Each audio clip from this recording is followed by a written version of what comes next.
Right, we're here with Rob and Matt from Don Broco on a... I've done it again, haven't I? Oh my god, I thought you were joking! No! Was that a joke? Yes. That was a joke? Yeah, that's a joke. Woody, how long have we known each other? That wasn't a joke, was it? I had it in my head like, don't call him Matt, don't call him Matt. Hi Matt. I'm glad this is on video, you've got to put this in. You can't not put this in. You're going to have a hard time getting me to say it, I can tell you that. Oh, fuck that. Right, Matt. I'm just going to call you Matt throughout the whole interview now anyway, so that'll be fine. Hey mate, if I got confused from Matt, we'll have to be good. Sweet, let's start that again. So You got to put that in at the end though. I'm such a dick, it's unreal, man. Alright, we're here with Luke and Rob from Don Broco. It's a kind of pit stop on your tour here in the Underworld in Camden. So how did the night show go?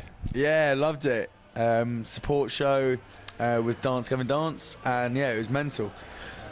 How did you boys get hooked up on this show then? Oh man, we got contacted by the promoter.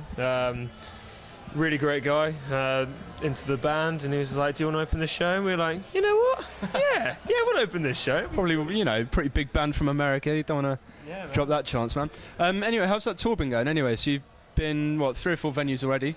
How's it been going? Yeah, it's been amazing. I mean, yeah, the last tour was February, and we've seen such a step up as well in sort of crowd participation, people knowing the words, which I think is the best thing for us. Yeah. Like, now the EP's out, you know, people know the songs, and just everyone's singing along. It's just making it really, really cool. Has the crowd had a favourite yet, or?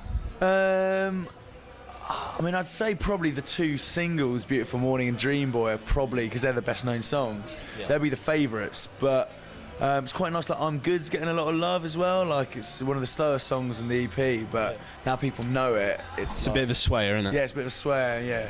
Good chill out for us as well, you know, play about 5th in the set, so, you know, by that point we need a little break, so we're like, yeah, just get a bob on, it's all good. Get a bit of that Rob Damiani sway that I've seen a couple of people in the crowd imitating, you know, getting the shoulders going. Yeah, but so yeah, you were talking about your singles. You got Beautiful Morning on Radio 1 this week. How does that feel? Yeah, man, it's awesome. Like, when we got the news that it's going to be playlisted and get spot plays all during the week, we were like, this is a great moment. I mean, like, bands can keep going for so much longer and never get it, so we were stoked to actually get it, man.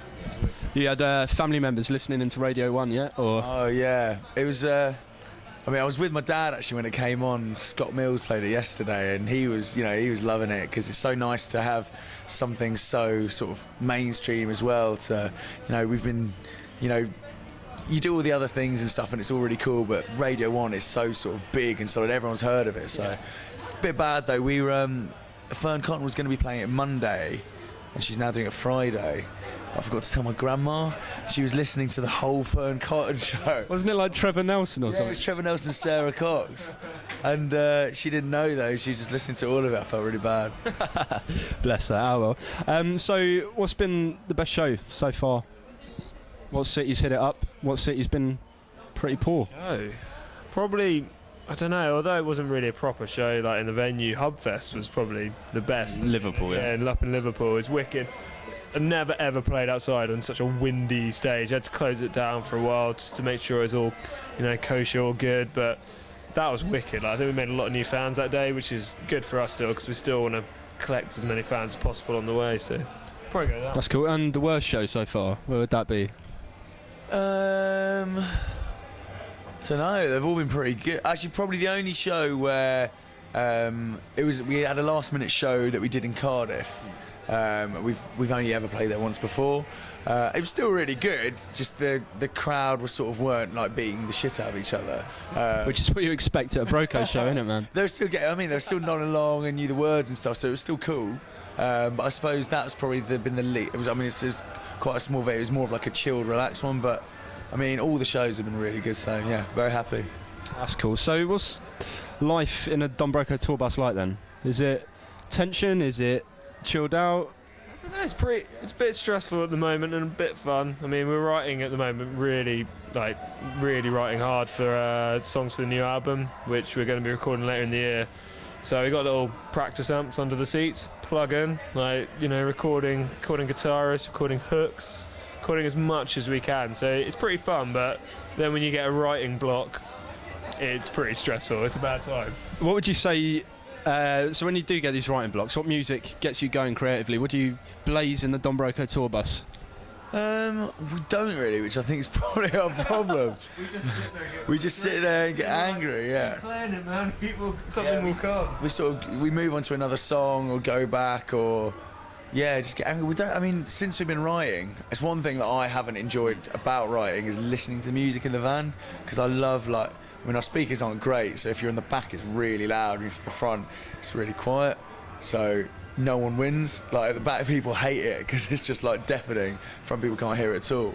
But no, I mean, I suppose when after show, when we're not playing, I mean, we just came off tour with We Are the Ocean, and Learned Atlantis playing it as well, and we've been spinning both their albums loads in the van, and they're both so good. So yeah, I mean, that's probably what we've been getting into quite a lot. I mean, evenings after they're shows. good UK bands, and that tour was probably one of the best lineups I've seen in ages. I've caught you guys at the Electric Ballroom down the road, and all three bands just blew the roof off the place. How was that tour for you boys? It's wicked, man. Like, we thought it was going to be good, and it was probably even better. Like, struggle sometimes being on really early. Like, we had some couple of early slots, but crowds for the way they get down there early, so it's really good for us. Like, playing for a lot of new fans, so that's good. That's cool, man. That's cool. Well, good luck with the rest of the tour, boys. Thank you very much for talking, and see you later on. See ya.